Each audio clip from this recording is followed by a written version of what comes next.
Look, I get it. You see a Chihuahua, and your first thought usually isn't, ah, yes, the majestic ancient guardian of the underworld. No, your first thought is probably, why is that large rat vibrating? Or, is it going to bite my ankle or just pee on it? It's fair. I own one, and half the time I'm convinced he's just a nervous system wrapped in fur and bad intentions. We treat them like accessories. We put them in purses, we put them in tutus.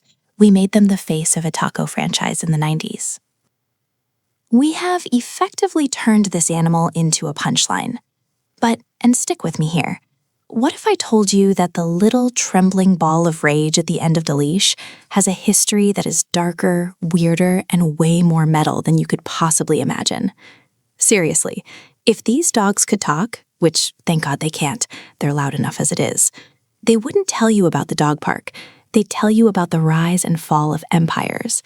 They tell you about being the literal vessel for human souls. So put down the tiny sweater for a second. We need to talk about the Techichi.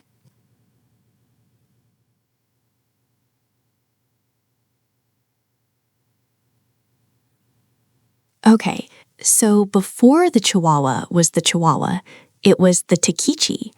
Try saying that 5 times fast. Techichi. We're going back to the Toltec civilization, Mexico, 9th century, way before the Aztecs took over the lease. The Toltecs had these dogs, the Techichi, and looking at the carvings, they looked kind of similar to what we have now. Big ears? Check. Round apple head? Check. But there were 2 major differences. First, they were a bit bigger, beefier.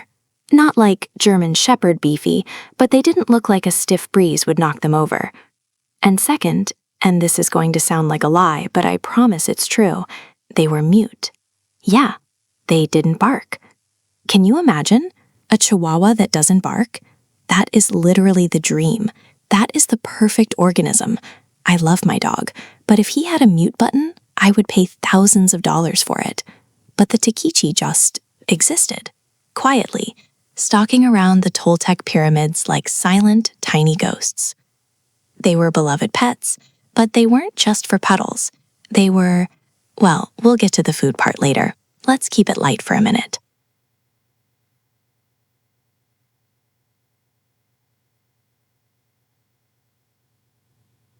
So the Toltecs fade out, and the Aztecs move in. This is roughly the 12th century.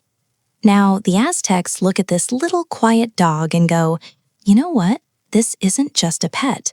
This is a mystical conduit to the afterlife. This is where it gets trippy. The Aztecs believed that when you died, you had to cross the 9 levels of the underworld, Mictlan. It was essentially an obstacle course of death, and you couldn't do it alone. You needed a guide. Enter the Techichi, specifically the red ones. If you had a red Techichi, you were set. The belief was that the dog would guide your soul across the deep river of the underworld. But here's the catch, and I actually love this moral framework. The dog would only help you if you were nice to it while you were alive. If you kicked the dog, if you starved the dog, you get to the river of death and the dog looks at you, looks at the water, and goes, nah, you're on your own, Steve. Good luck swimming. I mean, that is poetic justice, right? Be nice to the small dog or suffer for eternity. But we have to talk about the other thing. I'm gonna say this quickly so we can move on. They ate them. Yeah, I know, it's bad. Look, it was a different time. Protein was scarce, the Aztecs raised them for food. It's horrific to think about now, looking at little Peanut sitting on the couch. But back then, Peanut was dinner. So you had this weird duality. The dog was sacred, but also a snack. It was a confusing time to be a Techichi. You didn't know if you were being worshipped as a god or prepared as a feast.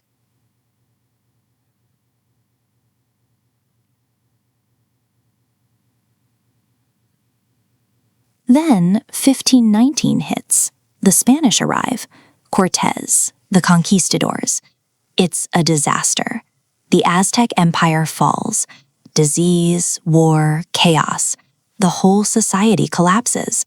And usually, when a civilization collapses, The fancy purebred dogs are the first to go. The Techichi almost went extinct. They weren't being bred in the temples anymore. They weren't being pampered by priests. They were homeless. So what did they do?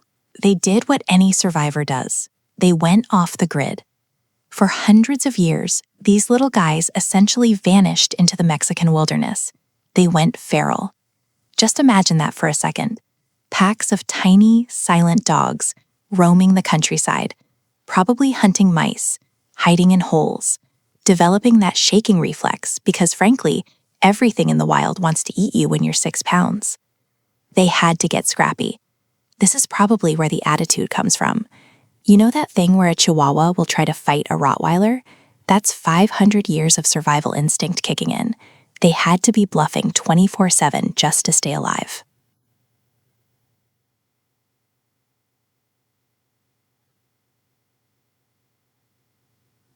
Fast forward, late 1800s, the Victorian era. Americans start traveling to Mexico. They're exploring, they're buying souvenirs, and they start finding these little dogs in the northern state of, wait for it, Chihuahua. Creative, right? It's the laziest naming convention in history. It's like finding a cat in New York and calling it a New York. Actually, for a while, they weren't sure what to call them. People called them Arizona dogs or Texas dogs or Mexico dogs. But because most of them were found in the state of Chihuahua, that name stuck. The Techichi was gone. The Chihuahua was born. American tourists started buying them from local merchants for a few bucks. They brought them back to the States. And because humans are obsessed with things that are tiny versions of big things, they became a fashion statement. The AKC registered the first one in 1904. His name was, well, let's just say it was a word for tiny that we definitely don't use anymore.